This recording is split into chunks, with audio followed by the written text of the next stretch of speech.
warahmatullahi wabarakatuh.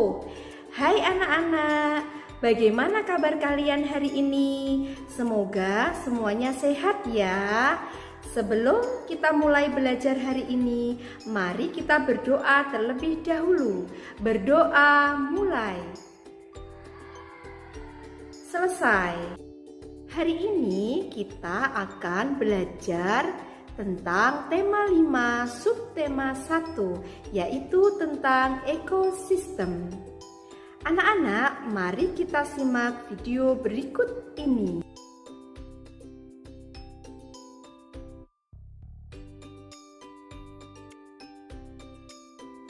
Pengertian ekosistem.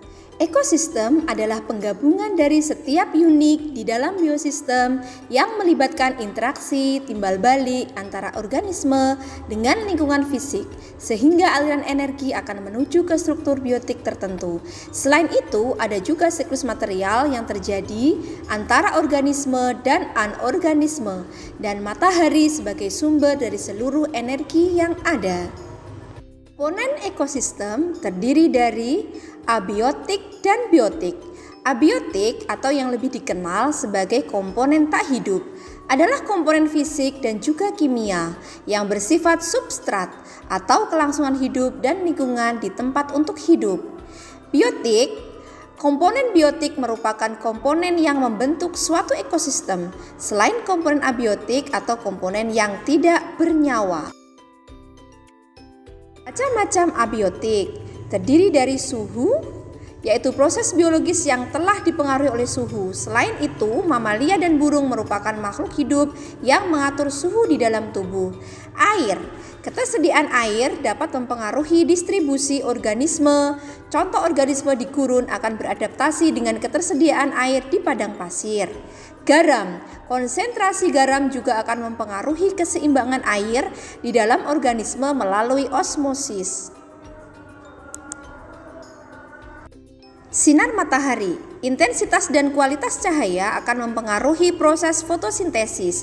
Air mampu menyerap cahaya sehingga lingkungan air dan fotosintesis terjadi di sekitar permukaan matahari yang dapat terjangkau. Tanah dan batu. Ada beberapa karakteristik tanah dan batu yang meliputi struktur fisik pada tanah, pH, dan komposisi mineral yang membatasi penyebaran organisme berdasarkan pada isi sumber makanan mereka di dalam tanah. Iklim, suatu kondisi cahaya dalam waktu yang lama di suatu daerah. Iklim makro meliputi iklim global, regional, dan juga lokal. Iklim mikro termasuk ke dalam iklim di suatu daerah yang dihuni oleh suatu komunitas tertentu. Macam-macam biotik. Heterotrof atau konsumen. Komponen heterotrofik terdiri dari organisme yang memanfaatkan bahan organik yang telah disediakan oleh organisme lain sebagai makanannya. Pengurai atau dekomposer, yaitu suatu organisme yang mengurai bahan organik yang asalnya dari organisme yang sudah mati. Pengurai konsumen tersebut disebut dengan makro atau sapotrof karena makanan tersebut dimakan dalam jumlah yang besar. Ciri-ciri ekosistem. Pertama, ekosistem yang memiliki lingkungan fisik yang berupa daratan. Lingkungan fisik yang berasal dari ekosistem daratan dan memang ada di wilayah daratan. 2. Memiliki 3 struktur vegetasi yang dominan dalam skala luas. Ekosistem daratan adalah gambaran interaksi dari makhluk hidup dengan lingkungannya secara umum. Yang ketiga, jenis tumbuhan dan hewan yang beradaptasi pada lingkungan atau wilayah di daratan. Di ekosistem daratan, beberapa jenis tumbuhan dan hewan akan beradaptasi di wilayah daratan. Hal itu dikarenakan oleh daratan yang telah menjadi habitat dari flora dan fauna tersebut. Jenis-jenis ekosistem ada ekosistem laut, ekosistem darat, ekosistem sawah, ekosistem air tawar, ekosistem sungai, ekosistem hutan, dan ekosistem danau.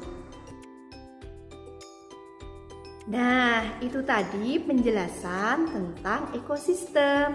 Anak-anak, jangan lupa tetap menjaga kesehatan dengan cara mencuci tangan, menjaga jarak, memakai masker, mengurangi mobilitas. Sampai berjumpa lagi. Terima kasih. Assalamualaikum warahmatullahi wabarakatuh.